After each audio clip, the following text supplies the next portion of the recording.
Bonjour à tous, j'espère que vous allez bien. Aujourd'hui, on se retrouve pour découvrir un petit peu les applications que j'ai dans mon Home Lab. Alors, on va découvrir un petit peu les, je trouve, meilleures applications qu'on peut installer dans un Home Lab et surtout qui vont vraiment remplacer quelque chose que l'on a habituellement dans le cloud. Du moins quelque chose que moi j'utilisais dans le cloud, comme par exemple les sauvegardes de photos que je faisais sur le cloud. Maintenant, je le fais en local sur mon NAS et j'utilise une application pour faire la synchronisation sur mes différents appareils. Enfin bref, on verra ça un petit peu plus tard dans la vidéo. En tout cas, là, on va regarder les 8 applications qui, pour moi, ont du sens d'avoir dans un Home Lab. Et si vous n'avez pas encore de Home Lab, eh bien, c'est le moment de l'attaquer. Alors, à savoir que la plupart des choses sont installées sur un Docker, mais vous pouvez également l'installer dans des conteneurs Proxmox si jamais vous avez Proxmox. Allez, c'est parti, on va attaquer avec 8 applications que je vous conseille d'avoir. C'est parti, juste après l'intro.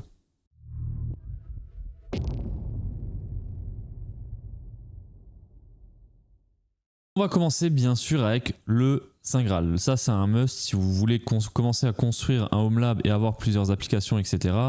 Il faut obligatoirement avoir un tableau de bord. Alors pourquoi? C'est pour retrouver tout simplement les différentes applications. Parce que toujours taper les adresses et ensuite aller chercher dans les favoris, dans la barre d'adresse, bref, moi ça m'a cassé les pieds à un moment donné. Je me suis dit je vais faire un truc visuel qui va être très bien organisé, où je peux accéder à mes applications très rapidement. Alors j'ai testé pas mal de tableaux de bord, hein. Vraiment j'ai fait un peu le tour de tous les tableaux de bord et j'ai choisi quelque chose de très simple à maintenir, très simple à utiliser. Et je vous avoue qu'il y en a beaucoup, c'est assez compliqué quand même à les maintenir, il faut aller même limite faire du code des fois. Mais en tout cas, je voulais quelque chose de simple. Et donc c'est comme ça que je vous fais découvrir aujourd'hui Omar. Omar, c'est ça. Alors, Omar, qu'est-ce que c'est? Ça va être un tableau de bord où on va pouvoir mettre en gros des liens, hein. C'est tout simplement des liens, mais on peut mettre également des petits widgets pour faire un peu de surveillance. Et donc, je vais tout d'abord commencer par vous présenter mon dashboard. Donc, je vous avoue que j'ai pas pris énormément de temps à le faire, il n'est pas parfait, il y a encore des choses que je dois modifier. Alors, on va commencer par le widget AdGuard, donc je vais avoir des datas sur tout ce qui s'est passé sur AdGuard Home. Ici, on va pouvoir mettre en pause directement par là, on peut mettre en pause AdGuard si jamais on a besoin de débloquer certains domaines et on peut même l'arrêter si on veut et le redémarrer par là. Ensuite là j'ai juste un petit widget avec la date et l'heure tout simplement. On va avoir un petit widget météo avec les prévisions qu'on va avoir dans les jours à venir. On a également ici un petit calendrier qui n'est pas connecté, hein. J'ai juste affiché le calendrier, c'est pour avoir la date, etc. Voilà, c'est une manière d'avoir quelque chose d'assez rapide sous l'œil. Ensuite, je vais avoir ici des blocs. Alors ça, c'est mes blocs principaux, donc c'est là où je vais aller le plus souvent. Voilà, comme ça, vous découvrez également mes habitudes qui vont bien avec. Et du coup, on va avoir en premier, bien sûr, le Home Assistant, c'est la chose que j'utilise le plus souvent. Ensuite, on va avoir l'agenda, pareil, c'est pour vraiment m'organiser. J'ai un agenda, je note tout dans mon agenda, voilà. Ensuite, je vais avoir mon Notion, c'est là où je vais prendre toutes mes notes. Ça, j'ai pas encore trouvé une application locale pour remplacer ça. Je pourrais vous en parler lors d'un live si vous voulez. Ensuite, on va avoir N8N. Donc ça, pareil, c'est quelque chose que j'utilise assez régulièrement. J'ai pas mal d'automatisation sur N8N. Je vais d'ailleurs pas en parler dans cette vidéo de N8N, mais en tout cas, c'est quelque chose d'extrêmement puissant et je vous fais une vidéo vraiment dédiée à N8N dans pas longtemps. Donc n'oubliez pas de vous abonner si vous voulez pas la louper celle-là et je vous assure que vous allez voir, c'est un truc de dingue ce que j'ai fait avec N8N. Je vous en dis pas plus, je vous laisse un petit peu la surprise pour quand je ferai la vidéo. Ensuite, on va avoir YouTube Studio. C'est bien sûr pour toutes mes vidéos YouTube. Ok, donc on a le premier bloc là, ensuite on a un second bloc avec également des choses assez fréquentes que je vais utiliser ou des fois que je sais pas trop classer, donc je vais les mettre là à l'arrache. Voilà. Je vais avoir ici plein d'autres applications dont Frigate. Alors ça c'est un vieux Frigate par exemple, ça faudrait que je mette à jour. J'ai mon Home Assistant bêta, j'ai mon Home Assistant qui est dédié à YouTube pour les mises à jour. Vous savez, les vidéos que je fais plus trop là en ce moment, il faut que je m'y remette. Je vais essayer de m'y remettre ce mois-ci. Et ensuite, j'ai décidé de catégoriser chaque serveur sur mon dashboard. C'est-à-dire que là, je vais avoir un mini PC qui est sur un i7 et donc où j'ai installé PoudlarOS, c'est tout simplement KasaOS. C'est un équivalent un peu à Portainer, c'est beaucoup plus simple pour installer Docker. Si jamais vous voulez commencer par quelque chose d'ailleurs, c'est plutôt pas mal KasaOS. Ensuite, je vais avoir un Docker de production, un Docker dans le cloud. Ici, j'ai un Proxmox. Il me manque encore un Proxmox, mais j'ai pas encore installé d'application dessus, donc pour l'instant, il est éteint. Donc voilà, et du coup là, j'ai juste à cliquer dessus et ça va ouvrir directement le lien avec mon AdGuard, tout simplement. Ça, c'est quelque chose d'extrêmement bien. Je suis tous les jours dessus. C'est ultra pratique. Ensuite, j'ai également là en bas des informations par rapport à mon Docker de production et vous voyez du coup les utilisations de chaque chose. Et là, par exemple, je vois que Frigate consomme pas mal de mémoire. Donc ça, je vais devoir voir un peu pourquoi ça consomme autant. Et ça vous donne en fait des petites datas sur tout ce que vous avez. Donc bien sûr, je vais pas vous montrer toutes les applications qu'il y a là-dessus, parce que bon, il y a des applications qui sont assez spécifiques aussi, comme par exemple ici j'ai un logiciel de compta qui vous intéresse peut-être pas forcément. En tout cas d'ailleurs ce logiciel de compta il est bien aussi. Bon, si je devais vous faire une vidéo sur tout, ça prendrait des heures. Donc j'essaie de condenser, de ne pas vous faire perdre du temps. Et c'est parti, on passe suite au numéro 2. Le numéro 2, ça va être Imish. Imish, c'est ce qui me permet de faire la synchronisation et la sauvegarde de toutes mes photos, vidéos sur tous mes appareils, sur tous mes téléphones, etc. Alors ça se présente comme ça, par exemple ici là j'ai tous mes rushs que j'ai fait par rapport à une vidéo que vous allez voir très prochainement. Et du coup tout ça c'est synchronisé. Dès que je prends une photo ou une vidéo avec le téléphone, ça synchronise automatiquement sur Imish. Alors Imish c'est un équivalent à Google Photos, à iCloud, à Amazon Photos, etc. Toutes ces applications qui permettent de sauvegarder vos photos. Alors il y a plusieurs raisons pourquoi j'ai installé Imish. La première raison ça va être ne pas payer de cloud. Voilà. Bon, même si c'est inclus dans mon OneDrive, en fait c'est inclus, ça fait des sauvegardes automatiques. Par contre avec mon OneDrive, j'arrive à la limite des 1 Tera. Là, je vais devoir repayer plus si je veux stocker plus. Du coup, j'ai décidé de tout stocker sur mon NAS. Mon NAS, du coup, vu qu'il est en RAID 5, c'est plutôt pas mal. Et en plus de ça, je fais une sauvegarde dans le cloud AWS que je gère dans un glacier. Enfin, si vous connaissez, vous comprendrez. Si vous ne connaissez pas, eh bien c'est pas grave, je ferai peut-être une vidéo dédiée à AWS parce que c'est extrêmement pratique, mais extrêmement complexe à comprendre. Bref, on s'écarte du sujet. Imish, du coup, ça permet la synchronisation. Ça permet pas que ça permet la reconnaissance de visage. Quand on va aller ici dans Explorer, je vais devoir flouter pas mal de visages. Je vous laisse mon visage avec ma tête. Je sais pas pourquoi j'ai cette tête. Mais en tout cas, ça va faire l'analyse d'image avec de l'intelligence artificielle qui est locale, je le précise. Tout se fait localement, il n'y a aucun cloud là-dessus. Et donc, du coup, on va pouvoir retrouver les personnes. Et quand vous cliquez dessus, vous retrouvez toutes les photos de cette personne ou toutes les vidéos de cette personne-là. Ensuite, on a également tout ce qui est lieu, donc on va pouvoir retrouver des photos par rapport à un lieu, et ça, c'est super pratique aussi. On a également une carte où on va pouvoir voir également les photos, où est-ce qu'elles ont été prises. Par exemple, ici, quand je vais à Berlin, je vais retrouver mes éléments où j'étais à l'IFA de Berlin. On a également la possibilité de faire des partages, c'est-à-dire on peut faire des albums et les partager à des personnes. On leur envoie un lien, ils accèdent directement à notre serveur Imish, et vont pouvoir télécharger ou consulter les images. Donc ça, c'est plutôt pas mal quand on veut partager des photos ou des vidéos souvenirs. Si par exemple vous voulez partager votre album des vacances, eh bien vous pouvez le faire là directement. C'est super simple, c'est super cool. Ensuite, on va pouvoir avoir des favoris. Bon, j'ai pas mis de favoris, on peut créer des albums. On a des utilitaires qui sont super pratiques. Ça va être de consulter les fichiers volumineux. Donc là, ça va afficher tous les fichiers qui sont extrêmement volumineux. Et ça permet du coup de libérer un petit peu de place si c'est pas forcément utile. Là, par exemple, c'est des vidéos. Ici, toutes ces vidéos-là, je pourrais théoriquement les supprimer parce que tous les rushs de mes vidéos, je les sauvegarde séparément et donc je les ai en fait en double. Et donc, je pourrais les supprimer pour gagner un petit peu de place. Ensuite, on a la détection de doublons, c'est-à-dire que là, j'ai 2 fois la même et du coup, il vous conseille d'en garder une des deux. Donc, il va garder la meilleure qualité, bien évidemment, même si là, la qualité, c'est quasiment la même. Quoi qu'il en soit, ça permet de choisir ou non des photos et dégager tous les doublons. Et ensuite, on a la corbeille. Quand on supprime des éléments, eh bien, ils vont rester dans la corbeille et ils vont se supprimer au bout de 30 jours. Ici en bas, on a l'information sur le stockage. Donc, il faut savoir que Imish, je l'ai installé du coup sur un Docker, sur mon Docker de production qui n'a pas de stockage, du moins un très faible stockage. Et en fait, j'ai connecté en réseau mon NAS qui fait du coup 27 TB. Et du coup, ça m'indique également ici le stockage restant. Donc là, j'utilise 4 Tera sur les 27 Tera. Donc ça, c'est plutôt pas mal. Donc tout se passe dans les paramètres, c'est super simple. Vous connectez un réseau en SMB par exemple. Allez, passons à l'application suivante. L'application suivante, donc je vous en ai parlé en tout début de vidéo rapidement, ça va être AdGuard Home. Alors AdGuard Home, pour ceux qui ne connaissent pas, ça va être un bloqueur de DNS, du moins un filtreur de DNS. En fait, il va analyser les requêtes DNS et les bloquer si elles sont indésirables. Alors, pour ceux qui ne connaissent pas ce que c'est un DNS c'est tout simplement une adresse internet lisible. C'est-à-dire, par exemple, google.com, c'est une adresse DNS. Une adresse DNS va pointer vers une adresse IP où se trouve le serveur. C'est-à-dire que quand vous tapez google.com dans la barre de recherche, ça va faire une requête DNS pour connaître l'adresse IP du serveur de Google afin de vous y connecter.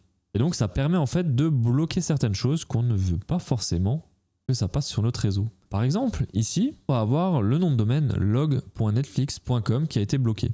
Alors, qu'est-ce que c'est les logs Netflix ? Eh bien, ça va être tout simplement tout ce que vous faites sur Netflix. Voilà. Le film que vous voulez regarder, l'historique de vos films, etc. Toutes vos données passent par ça et du coup, Ça, on voit tout sur le domaine de Netflix. Donc, AdGuardHome permet de bloquer cela. Donc, si on regarde sur ce qui est bloqué par les filtres, on va voir pas mal de choses. Donc là, ça va être par exemple diagnostic.aws.dev. Donc ça, c'est un domaine qui va faire du diagnostic d'utilisation et qui vont aspirer vos données personnelles. On a également un master de cela, c'est Microsoft. Je vous montre également d'autres exemples. Ici, on a une requête qui a été bloquée pour ad.xiaomi.com. Ça, c'est un autre avantage de AdGuardHome. En effet, il ne va pas que bloquer des requêtes d'espionnage, on va dire. Il va aussi bloquer des requêtes de publicité.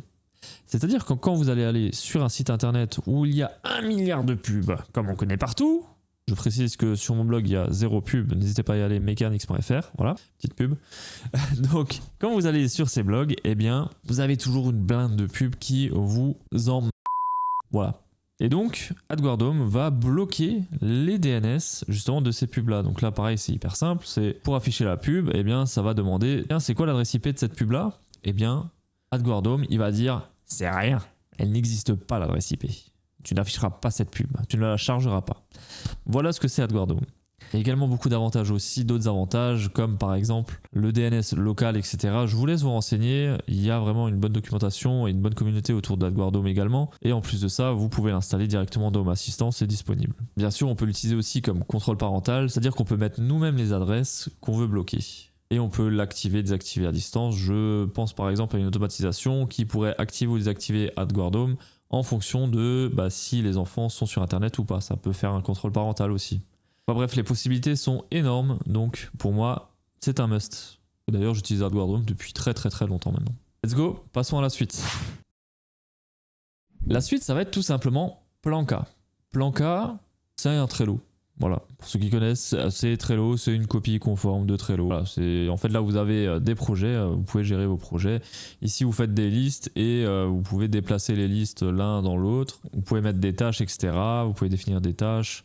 Vous pouvez mettre des commentaires, vous pouvez mettre une description, une date d'échéance, etc. Et donc, ça permet en fait de gérer tout simplement les différents projets que vous pouvez avoir. Ici, moi, par exemple, j'ai fait rapidement, je vous avoue, un projet pour la rénovation de mon garage. Et donc, on va mettre les différentes étapes, les différents matériels à acheter, par exemple. Vous pouvez vraiment personnaliser comme vous voulez. Mais en tout cas, c'est extrêmement bien. Donc là, j'ai fait un onglet mur. Je peux faire un autre onglet.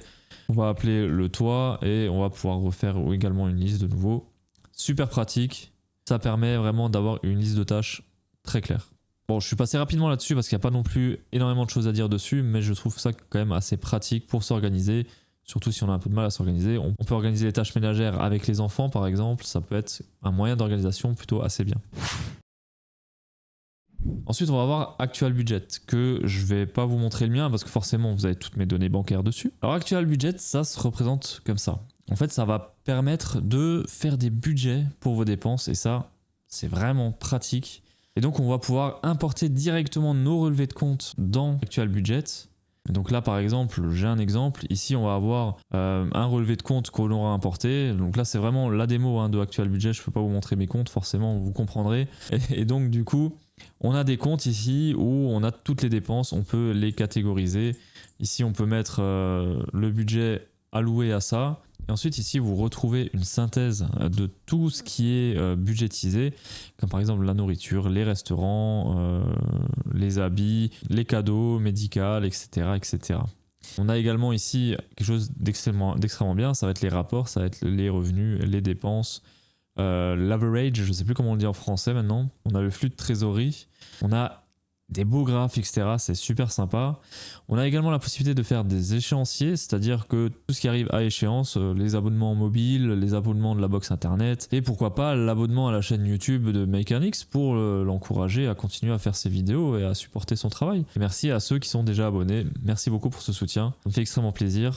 Retournons à la vidéo. Donc voilà, vous avez l'échéancier et du coup, quand vous regardez vos comptes, quand vous avez les relevés de compte, eh bien, si vous avez dépassé une date et que ça apparaît pas sur le relevé de compte, eh bien, ça va vous dire attention, vous avez manqué ici une échéance.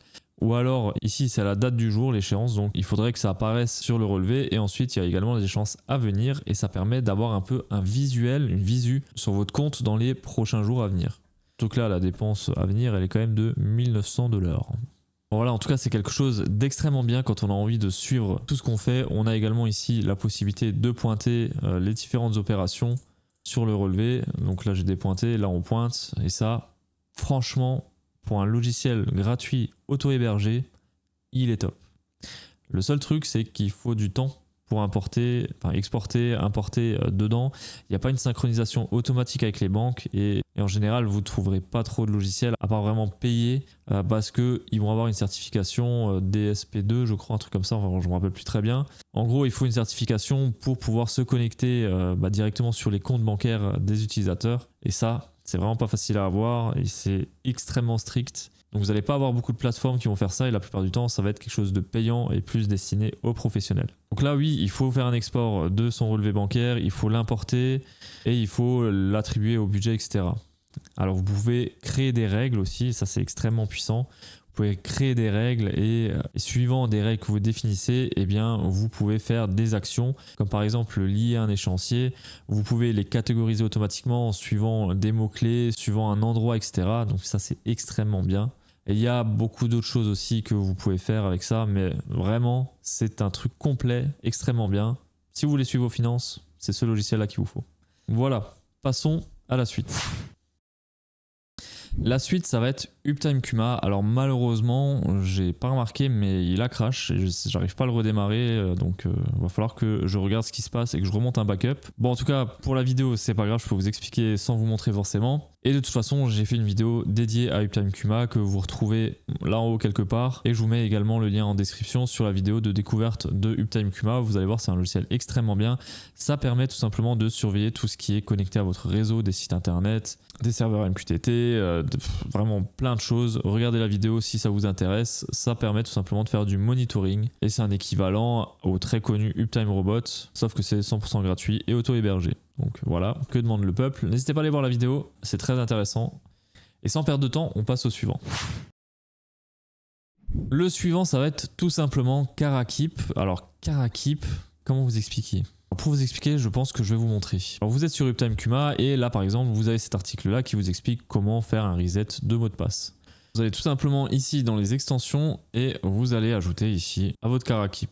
Vous pouvez ajouter une note spéciale. Vous pouvez ajouter des tags, comme par exemple Home Assistant, et on va sauvegarder la note. Ensuite, on va le retrouver ici dans Karakip. Et là, du coup, vous avez en gros un lien pour retrouver votre article là. Mais ça ne s'arrête pas là. Effectivement, on va pouvoir sauvegarder des liens et les catégoriser avec des étiquettes ou des tags. Ce qu'on peut faire aussi, c'est qu'ici, on va pouvoir faire ça, et on va pouvoir faire Download Full Page Archive. Et en fait, ça va vous permettre de faire une archive de la page actuelle comme elle est. C'est-à-dire que si demain la page change, eh bien vous pouvez retrouver la page dans laquelle elle était au moment où vous avez fait l'archive. Et ça, c'est extrêmement pratique. Parce que si demain le site n'existe plus, eh bien vous pourrez toujours aller dessus et vous pouvez toujours consulter cette archive-là. Donc voilà, je trouve ça un peu pratique quand même qu'on puisse mettre des tags et ça permet vraiment de catégoriser un thème. C'est-à-dire que moi, ça m'arrive souvent de tomber sur des articles, je me dis waouh, c'est bien, et puis j'ai pas le temps de le lire là tout de suite. Je vais me le mettre dans les favoris. Au final, bah, ça arrive ici, ça arrive là et je le lis jamais. Voilà, ça reste là. Donc là du coup j'ai installé ça récemment et je trouve ça extrêmement pratique. Bon, bien sûr je peux pas vous parler de tout ça sans vous parler vraiment du dernier truc qui est vraiment extrêmement important. Et on va avoir le plus important pour pouvoir gérer tout ça et accéder à tout ça de l'extérieur. Et ça va être Nginx Proxy Manager. Je vais pas vous le montrer parce que du coup vous aurez tous les noms de domaine de tous mes services. Mais en tout cas sachez que c'est quelque chose d'extrêmement bien. Ça permet de rediriger le trafic sur les différents serveurs sans forcément ouvrir tous les ports sur internet. C'est-à-dire que là moi j'ai juste le port 80.443 qui est ouvert sur internet. Et ça va rediriger tout le trafic sur mon Nginx Proxy Manager. Et ensuite, suivant le nom de domaine, eh bien ça va rediriger vers le port Docker de mon serveur Docker correspondant. Et en plus de ça, vous pouvez faire ce qu'ils appellent une access list, c'est-à-dire que vous pouvez sécuriser tout ça avec un login et un mot de passe, ou alors vous pouvez également filtrer avec des adresses IP, histoire que vous pouvez accéder à certaines ressources uniquement à partir d'une certaine IP. C'est ce que j'ai fait pour tous mes services, vous pouvez essayer d'y accéder, vous n'y arriverez pas. Tout est protégé par un mot de passe, sauf quand l'IP correspond. Alors c'est pas une sécurité ultime, il y a toujours des risques, il ne faut pas oublier. Le mieux c'est bien sûr toujours de passer par un pare-feu, mais n'ayant pas de pare-feu et ayant un peu la flemme de configurer un pfSense, on se contente de ça pour l'instant. Dans tous les cas, j'ai une surveillance des logs et ça m'alerte si jamais il y a quelque chose de louche qui se passe. Mais ça, pareil, je vous en parlerai un petit peu plus tard aussi, ça s'appelle un EDR et ça permet d'analyser les logs de différentes choses et de vous alerter en cas de tentative d'attaque. Bon, c'est pas du tout l'objet de la vidéo, c'est juste pour faire la petite parenthèse. Et ça, le NGX Proxy Manager, je vais faire également une vidéo, je ne sais pas quand encore, mais je vais faire une vidéo parce que c'est hyper intéressant comme logiciel. Voilà, il y aura énormément de choses encore que je pourrais dire, il y a énormément de choses que je teste encore aujourd'hui, et il y a encore énormément de choses que je ne connais pas, donc si jamais vous avez des choses hyper intéressantes, n'hésitez pas à me les partager dans les commentaires, et qui sait, peut-être que dans la prochaine vidéo, j'en parlerai, ou je ferai peut-être une vidéo dédiée au logiciel si vraiment il est stylé. Dites-moi également si vous aimez bien ce genre de vidéo, et si vous voulez que je continue un peu dans tout ce qui est Home Lab. Vous avez été nombreux à me le demander lorsque j'ai fait le Smart Home Tour, donc voilà, plus vous êtes à me dire que ça vous intéresse, plus j'en ferai. Et plus vous abonnez à la chaîne, plus ça me motivera à faire plus de vidéos. Allez, merci à tous d'avoir regardé la vidéo, on se dit à très vite pour une nouvelle vidéo.